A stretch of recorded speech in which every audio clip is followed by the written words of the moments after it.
इन लोगों के जो चेहरे धीमे धीमे और सामने आएंगे, उसमें लगता है कि एक बड़ा स्कैंडल निकल कर सामने आएगा। और मुझे लगता है कि भारतीय राजनीति से भी कुछ लोग ऐसे निकल कर आएंगे, उनका जो राजनीतिक करियर, राम की लाठी में आवाज नहीं होती। ऐसी देखिए एस्ट्रोलॉजी में अब तो गोस्वामी तुलसीदास लिखते हैं, राम जी के बर्थ को बड़ा अच्छा डिस्क्राइब करते हैं। हाँ। नौमी तिथि मधुमास पुनीता, शुक्ल पक्ष अभिजित हरिप्रीता, अतिशीत न घामा पावन काल लोक विश्रामा।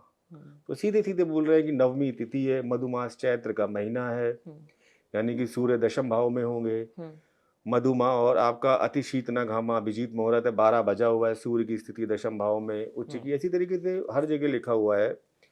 जैसे कि हम अभी बात करते हैं 5 डायमेंशन की, 3 डायमेंशन की, टाइम को हम बोलते हैं अभी इस टाइम यहाँ पर कुछ बजा होगा, यूएस में कुछ बजा होगा। बट हम्म, अगर हम एस्ट्रोलॉजिकली बात करें कि बृहस्पति इस टाइम आपके कर्क राशि में है, जब राम के जन्म को इसी तरीके से डिस्क्राइब किया गया हम्म, कि जब उनका जन्म हुआ तो चंद्रमा अपनी राशि में, बृहस्पति उच्च राशि में, सूर्य अपनी मेष की राशि में, शनि तुला राशि में उच्च के, शुक्र मीन राशि में उच्च के। तो ये जब आप सारे कॉम्बिनेशन एक साथ डालोगे तो राम का बर्थ वाला टाइम ही निकल के आएगा। तो ये वो टाइम है, चाहे कहीं से भी नापू एक ही निकल के आएगा। हम्म, तो एस्ट्रोलॉजिकली प्रामाणिकता तो थी हमारे साथ। अब बात होती है चमत्कार की। हम्म, देखिए, सबसे पहले हमें ये जानना चाहिए कि किसी भी तरीके का कर्म फल कथन जब आप पढ़ रहे हैं, तो पहले तो प्रारब्ध करता, जो प्रारब्ध की सूचना लेने आया है, वो ईश्वर की प्रेरणा से आया है। हम्म, तो आप बहुत संतुलित संयमित होते हुए आशावादी दृष्टिकोण से, एक होता है, दो दृष्टिकोण हर प्रोफेशन में होते हैं। एक होता है कि मुझे इसमें नेगेटिविटी, डॉक्टर बार बहुत खराब है, कुछ नहीं होगा, हम्म, सीधे सर्जरी। हम्म, एक है हम देखते हैं, ट्राई करते हैं, और हाँ। करनी पड़ी जरूरत तो सर्जरी भी कर देंगे, करेंगे, ऐसी कोई पहले आफत। हम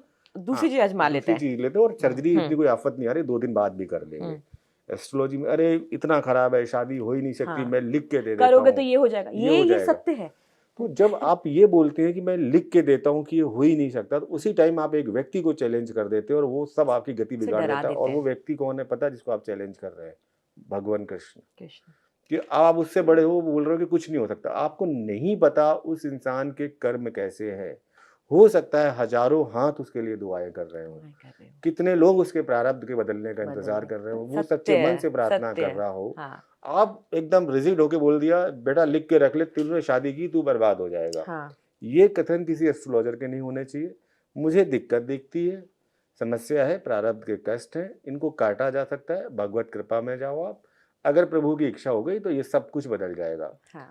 और अंत में अगर कोई व्यक्ति आपके पास से उठ के जा रहा है, तो उसके जीवन में कष्ट में ही आया है, कम से कम जीवन में आशा की एक नई किरण जरूर होनी चाहिए। हम्म, आपके पास आकर उसको लग रहा है मैं बेकारी आ गया, इससे अच्छा तो हम्म, मैं आत्महत्या ही कर लूँ, इतना खराब बता दिया हाँ। इन्होंने। हाँ। और एक जगह मुझे फंसा दिया कि ये 4 लाख का इंतजाम जब तक नहीं कर लोगे, मेरे पास आना भी मत, हम्म। क्योंकि जब तक रथ इतनी में। बड़ी पूजाएं बता देते हैं और ये हाँ, भी नहीं देखते कि वो 4 लाख 10 लाख की पूजा नहीं करा अब सकता। उसके मन में वहम डाल दिया। हाँ। अब मैंने तो बच्चा बताया था, जब तक, अब वो बार बार कहेगा नहीं लग रही नौकरी, वो कहेंगे मैंने कहा रहा, जब तक नहीं करेगा नहीं लगेगी। अब हाँ। उसके सब कॉन्शियस माइंड में एक चीज आ गई कि कोई चीज मुझे रोक रही है। हम्म, अब वो क्या करेगा? उधार लेगा, अपने माँ पत्नी के गहने बेचेगा, वो पैसे आपको ला के देगा। उस पैसे से आपको पता है कुछ नहीं होना, हम्म, क्योंकि वो जितनी पूजा कर सकता था, उसका जो प्रभाव आना था, उससे ज्यादा आप तो नहीं कर नहीं सकते हो, कर आप तो सकते। ठेकेदारी में करोगे। हम्म, कोई आपको उससे आसक्ति नहीं, उससे हम्म, काम बने चाहे ना बने।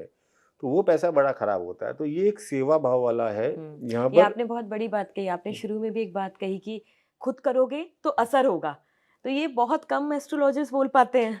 देखिए, मेरे पेट में दर्द है, मैं दवा आपको लिख के दे सकता हूँ, मैं खाना शुरू कर दूं हाँ। आपके लिए। हाँ। सबसे गंदा कॉन्सेप्ट ये होता है कि आप 1,51,000 रुपए दे दीजिए, मैं संकल्प करा देता हूँ आपका ऑनलाइन, आपका हवन चलता हाँ, ये रहेगा। होता है। सबसे गंदी बात है ये, और सबसे बड़ी लूट पाट है। आप महामृत्युंजय 1 सवा लाख ना करा के अगर आप रोज केवल 11 मंत्री पढ़ते हो, तो मुझे लगता है उस 1.25 लाख से ज्यादा फल आपको मिलेगा।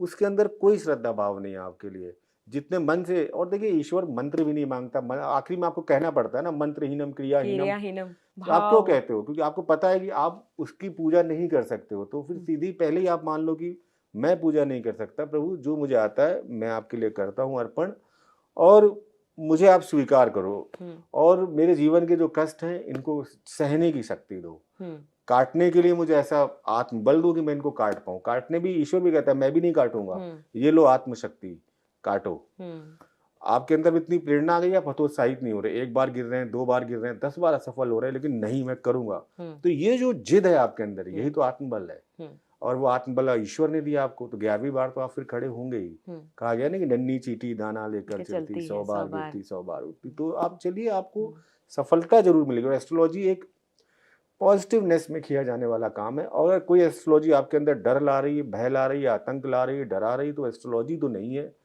वो एक धंधा है और एक प्रोफेशन है जो आपको पॉजिटिव कर पाए। ठीक है, सभी व्यक्ति को अपना जीवन काटना है, आप एक तयशुदा फीस लीजिए। उस फीस के बाद पूरी तरीके से जो आप उसको पढ़ के बता सकते वो बताइए। और मुझे और हर एस्ट्रोलॉजर को बताया, राव सर भी कहते थे, विष्णु सहस्त्र नाम का पाठ, ग्रहों के बीज मंत्रों का, ये सब आपको करना है।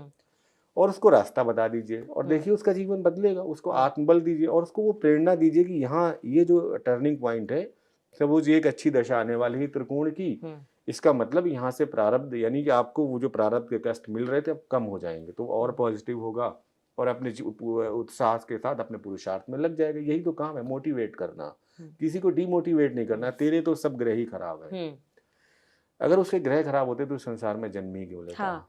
और देखिए, ग्रह खराब नहीं होते, कर्म खराब होते हैं। पहले तो ग्रह कोई खराब होता ही नहीं, पहला कॉन्सेप्ट ही हटा देना चाहिए। सब अपना अपना काम कर रहे हैं, उसके हिसाब से रिजल्ट दे रहे हैं। आपके कर्म जैसे हैं उस हिसाब से वो बिहेव कर रहे हैं आपके साथ।